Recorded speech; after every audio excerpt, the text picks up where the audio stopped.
Bem, governo, o Filipe está a dizer que não acredita muito nos pactos, que isso tenha muita influência, obviamente. Concordas com essa percepção?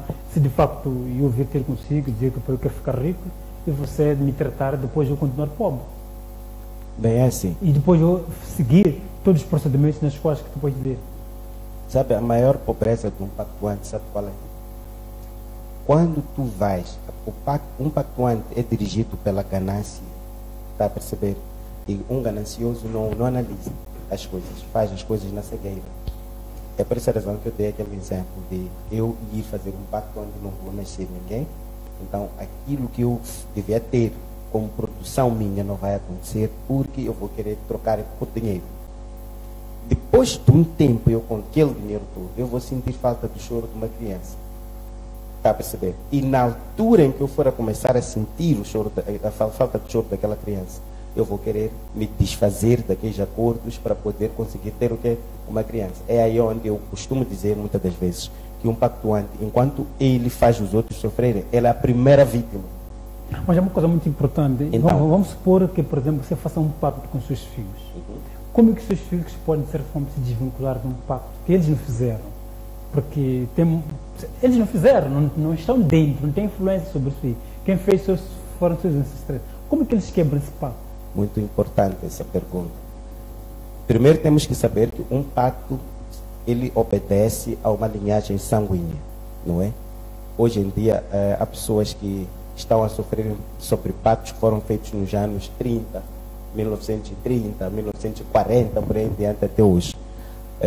Pactos esses tais, por exemplo, que se você for dado, por exemplo, um nome de alguém que foi quem fez esse pacto, o pacto ainda te exige como se você fosse aquela mesma pessoa. Está a perceber? Então, o que tem que acontecer é que possa haver uma observação, uma análise com base em consultas que são feitas, porque onde essas coisas existem, sempre há anomalias que a gente vê. E aquele pacto de que não foram os filhos que fizeram, ele não entende, porque ele age em função de quê? De sangue. Vai perseguir os filhos e vai lhes desgraçar. Então, para esse tipo de coisa não existir, tem que se descobrir a origem desse pacto, e quando se descobre isso, então começa-se a cortar aquele pacto para que possa ficar lá atrás com quem lá fez, que talvez já não exista. Então as pessoas que estão vivas continuam a ter o quê? Uma vida normal. Só que tem um problema. A maior parte desses espíritos pactuados, quando entram nas famílias, uma das primeiras coisas que fazem é criar falta de união na família. Sim. Aonde eu é de pensar que estando consigo as coisas não vão se arranjar, então eu vou fazer meus assuntos de lado, o outro de lado, e no final do dia aquele espírito tem mais força de poder girar em torno de quê? Da família. Mas que é uma situação que, se for observada no sentido das pessoas perceberem que esse tipo de situação existe porque há um espírito que está a dirigir, eles conseguem realmente se juntarem. Corta-se, não é complicado cortar um pacto que não foi você que fez. É mais complicado para quem fez o pacto sair do mesmo do que pessoas inocentes. E há muita gente realmente que acaba perdendo vida por causa desses pactos que estamos a referir. Dou um exemplo de algo que me aconteceu ontem. Tem uma família que está para fazer um certo tratamento sobre uma situação que está ligada a um pacto. Sabe o que está acontecendo lá agora? Eles juntaram dinheiro para poderem resolver essa situação. Mas já começa a ver quem diz: eu estou com fome, preciso que me devolvam a minha parte do dinheiro, eu estou com um problema X, me devolvam a parte do meu dinheiro. É a pessoa que é responsável por organizar esse encontro já começa a ter problemas no trabalho. Há uma ameaça espiritual que já está a acontecer, porque aquele demônio não quer sair daquela família. Então, há muita esperteza, há muita manipulação que os demônios fazem nessa vertente, de modo a não conseguirem se desvincular das vítimas daquela situação. Agora, eu não vou negar naquilo que está a dizer o Dr. Ganhu, cada qual tem um posicionamento com base nas suas crenças. Eu digo isso pelas experiências que eu tenho e pela crença daquilo que eu tenho no meu dia a dia. Mas que é a situação dos pactos sociais que está a crescer dia após dia. Os jovens são mais ambiciosos. Mas nós podemos falar de pactos positivos ou só temos que olhar os pactos de uma dimensão negativa? Bem, é assim, né? Para falar a verdade, tudo que é aliança tem um acordo, não é? E, por exemplo, isso seria falar do mesmo de, por exemplo, eu ir casar uma mulher que eu gosto dela, na altura em que a gente faz uma aliança, é um pacto, vamos ver juntos, até o fim dos nossos dias, e eu vou ser aquele que vou ter que pagar as contas, até um ponto X, cuidar dela, e ela fazer a parte dela com minha esposa. Chamaremos de pactos positivos esses, porque no final do dia tem frutos, mas também tem sacrifícios. Ser casado não é fácil, está a perceber?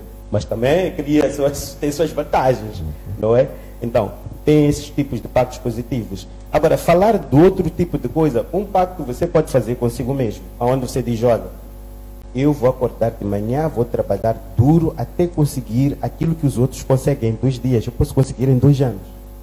Esse pacto você fez, você disse, eu vou fazer isto honestamente, e eu vou conseguir porque eu tenho 2 mãos, e nasci com uma bênção, e só Deus é que sabe qual é essa bênção. Então, para eu descobrir até onde que os meus limites vão, eu vou estudar sem pressa, vou trabalhar duro, sem pressa, e vou fazer de tudo aquilo que os outros têm a meu tempo longo, porque eu não consigo chegar lá. Vai ver que ao longo do tempo, porque realmente essas coisas acontecem, você vai estar muito à frente até o ponto de você depois se espantar.